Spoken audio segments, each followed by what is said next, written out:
un infeliz cuya masturbación tiene un poder letal, con el Boni, un joven botarate que pretende convertir los estertores de un moribundo en materia literaria?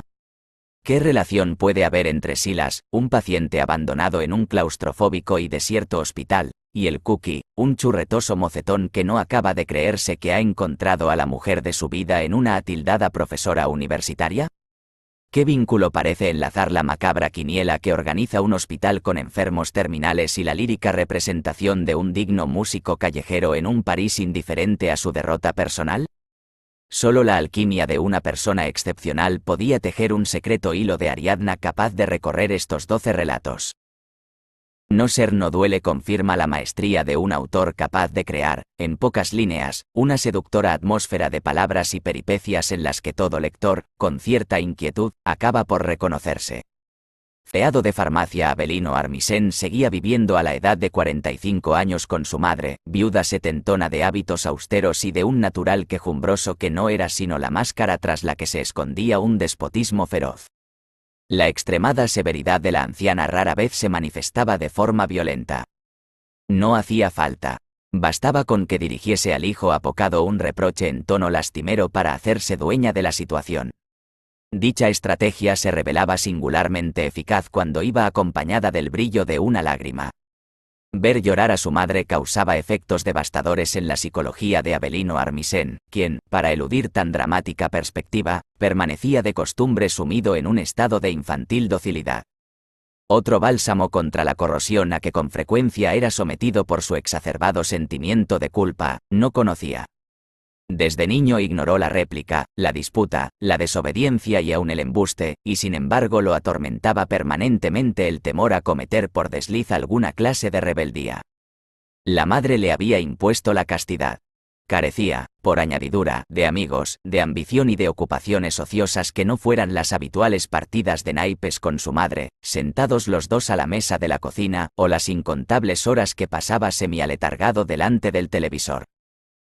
Descontando el trabajo en la farmacia, donde estaba muy bien considerado, debido a su mansedumbre, el único estímulo capaz de sacarlo a la calle en sus ratos libres lo constituían esporádicos paseos a solas por la ciudad, siempre con la autorización expresa de su madre, quien le fijaba la hora de regreso y luego lo estrechaba a preguntas acerca del itinerario y de lo que había hecho y visto por ahí. Por regla general, Avelino Armisen, a la vuelta de sus callejeos, no traía novedades de particular relieve, por lo que el consabido interrogatorio de la madre y las respuestas más o menos pormenorizadas del hijo discurrían un día sí y otro también por derroteros de invariable trivialidad. Que si el chaparrón le había pillado junto a la orilla del Huerva, que si los autobuses pasaban repletos de gente ruidosa que iba al campo de fútbol, que si un camión con matrícula de Teruel no se había detenido ante un semáforo en rojo. La madre acostumbraba sazonar la ristra de zarandajas con gestos de indignación, comentarios agoreros y vaticinios de un pesimismo tenebroso, haciendo de un soplo de aire un huracán, de una infracción de tráfico un crimen. Suspiraba por esto, se enojaba por lo otro y al fin zanjaba la plática anodina con algún alarde de quejumbre del tipo: «Ay, hijo, no sé para qué sales, con lo bien que se está en casa». Avelino Armisen se encogía de hombros, sin atreverse a responder que la idea de ir de paseo se le había ocurrido 2 horas antes a su madre, porque lo que es por él a gusto se habría quedado en casa viendo la televisión. 1 o 2 veces por semana venía repitiéndose aquel rito doméstico desde hacía 27 años, el tiempo que Avelino Armisen llevaba empleado en una farmacia del barrio de Miraflores, a donde entró, siendo mozo, para servir de recadero eventual. Tenía hecho ánimo de reunir unas perrillas con que sufragar al menos una parte de sus estudios, pero, entretanto, se cayó su padre de un andamio y con él se estrellaron contra el suelo las ilusiones universitarias de Avelino Armisen, quien a los pocos días del entierro, luego de una conversación de rebotica entre su madre y el propietario de la farmacia, se enteró de que jamás llegaría a recibirse de abogado ni de nada. Lo acababan de admitir como dependiente, profesión que le fue impuesta a perpetuidad sin que él pensara ni por un momento en oponerse. Vestido con bata blanca, Avelino Armisen continuó realizando los trabajillos usuales de recadero, además de las tareas de mayor monta que correspondían ahora a su rango de dependiente. por las mañanas, así que irrumpía en la farmacia la primera oleada de público salido en tromba del ambulatorio, Avelino Armisen se colocaba con silenciosa solicitud junto al extremo del mostrador, en espera de que el jefe o su compañero más veterano le alcanzasen las recetas con los medicamentos que debía él encontrar a toda prisa en alguna de las innumerables baldas de la trastienda.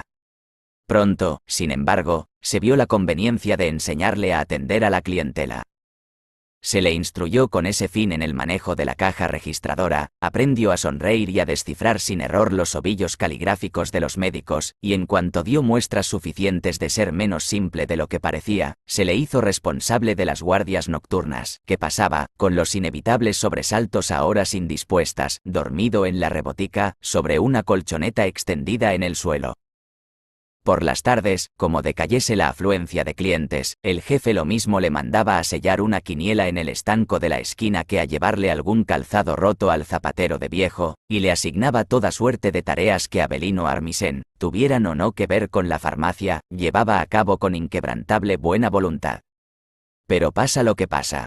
Tanto ir y venir, salir y entrar y exponerse, sudoroso, a lluvias y relentes, no podía quedar sin consecuencias.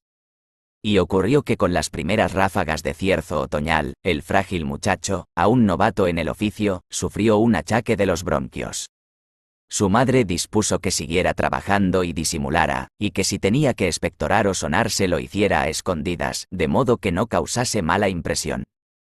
Avelino Armisen, obediente como era, arrastró en secreto su dolencia por espacio de una semana, hasta que un médico de los que venían de vez en cuando por las tardes a paliquear con el boticario y, de paso, a establecer algún que otro convenio lucrativo con los representantes de las diferentes empresas farmacéuticas, reparó en el resuello ronco del mozalbete, le mandó desabrocharse la camisa y lo auscultó. Embebido en la plática futbolera, parecía haber olvidado retirar el gélido fonendoscopio de la espalda del sufrido paciente, a quien ya se le iba poniendo la carne de gallina.